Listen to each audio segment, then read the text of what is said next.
How heavy is that? Light work with the bass on the track, on my face to the back like I'm taking a slap. I need a drink, but it's straight from the tap. And I'm hating the slack up on my... What's good, YouTube? It's your boy TSG, that soccer guy. Welcome back to a Champions League match review for Zenit 3, Chelsea 3. In this video, I'm going to be giving you my player ratings and who I think was the man of the match. With that being said, let's get straight into the video. So look, guys, this is one of those games where we knew that we weren't going to play our 100% team, and we were going to play some weakened players, but overall, we went into this game and we just weren't good. Kepa is the reason that we stayed in this game. Poor performance from the team overall. 3-3, I think, is a generous scoreline to us. We could have definitely had, Zenit could have definitely had more against us. Kepa, like I said, kept us in that game. Not too much more to say about this performance. Overall, we need to be better against Leeds or we're going to lose again. With that being said, I'm going to hop straight into the player ratings. So starting off with, I think, probably one of the best players in the team today. That is Kepa. Kepa, for me, is getting a 7 out of 10 rating. Kepa was the sole reason in this game why we were able to do as good as we did. He made a ton of saves, especially in that first half. I don't know what happened. We started off really well and then really fell off, and we're under a lot of pressure in the first half, and he did good to only allow 2 goals in because it could have been a lot worse. He had a lot of work to do and was kind of left by himself, unfortunately. A good performance from Kepa. I think his rating definitely could have been higher. At the end of the day, if you get 3 goals scored against you, can you really give anybody in the defense an 8? Probably not. The next person, Malang Sarr. Malang Sarr, I think, had an alright game. For me, he's getting a 6 out of 10. It's difficult because when you're playing with a lot weaker of a team against a team as good as Zenit was today, it makes it kind of difficult to see the good in what the defense did, but there was some good spells in the team. Malang Sarr definitely wasn't one of the better players, but he did an alright job. Next is Christensen. Christensen, by far for me, was the worst defender. He absolutely, like, 2 or 3 times when the ball was sent over past him, players ran past him and he just got left in the dust. He wasn't backing himself. He wasn't marking players.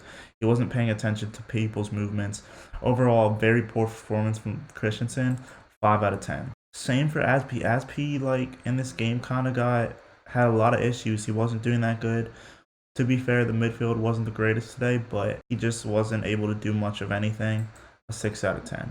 Now, surprisingly, one of the more promising players in the team for me, Saul, I think he did very well. He blocked 2 shots that could have been goals.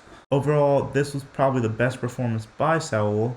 Unfortunately, this is in the left wing back position that he doesn't like. He kind of played the position better than Alonso's played it in the last couple games. So if he's able to play like this, like, defensively he wasn't that great, but offensively he was pretty good. And even in like the first minute of the game, it looked like he could have scored. If he would have just shot and didn't take that extra touch, he possibly could have started us off with an even quicker goal than what Timo Werner gave us. Overall, I thought it was Saul's best performance. If Saul's best position is left wing back, that's what he needs to be playing because we really need to be getting the best out of him. 7 out of 10 for Saul. Now, Ross Barkley is another one of those guys that doesn't get a crazy amount of opportunities, and I think he did a pretty good job. The midfield wasn't that great defensively, like, they didn't really help, but you could see what they were trying to do offensively when they were moving forward, and he provided that assist. So, with that being said, another 7 out of 10 for Ross Barkley. Now, as far as Reece James, it's a tough one because you could see a lot of good in what Reece James did, but I genuinely feel, which I'm surprised that I'm saying this, but I definitely feel like the right-hand side of the midfield, the 2, Callum Hudson-Odoi and Reece James, were not as good as the left side today. I think those 2 are better players. I think they have a promising future in the team, but today the performances by both of them weren't that good. 6 out of 10 for Reece James and a 6 out of 10 for Callum Hudson-Odoi. Now, getting into Mason Mount. Mason Mount's an interesting one because I think he had an alright game as well. He wasn't able to do a lot offensively in this game because he had to come back on defense so much to help out the team that it kind of took away from what he was being able to do offensively, which made it look like a lot worse of a performance from Mason Mount than he actually had. It's a 6 out of 10 for me in this game. Mount's been doing good lately. He's going to be back to the best in no time. If this is the partnership that we can keep going, because overall, Up front, these two together were pretty solid. It took a little bit for Lukaku to get into the game. I'm giving Lukaku a 7 out of 10. I was debating between a 6 or a 7 out of 10. Some of his passes weren't getting there, but he got the goal. He started feeling himself, you could tell. He got a good 75 minutes in, which is something he needed. He needs more minutes on the field with the pressure of an actual game rather than pressure of training. I think he did a pretty good job. I think he got the best out of Timo Werner today. I think he allowed Timo Werner to shine, make those runs like he was doing. And overall, playing with the two up front seems better than playing with the one up front with the two wings, or whatever we want to call them, attacking mids. I think this is much better when these two are playing, to be playing this position. As far as Timo Werner, definitely the best player on the team. 8 out of 10 for me. I would give him a 9 out of 10 because he did just about all you can do as far as a forward player, but I can definitely see more improvement from Timo. I think if this is any indicator of what's to come, I'm super excited to see what he could do. He was playing with a lot of confidence.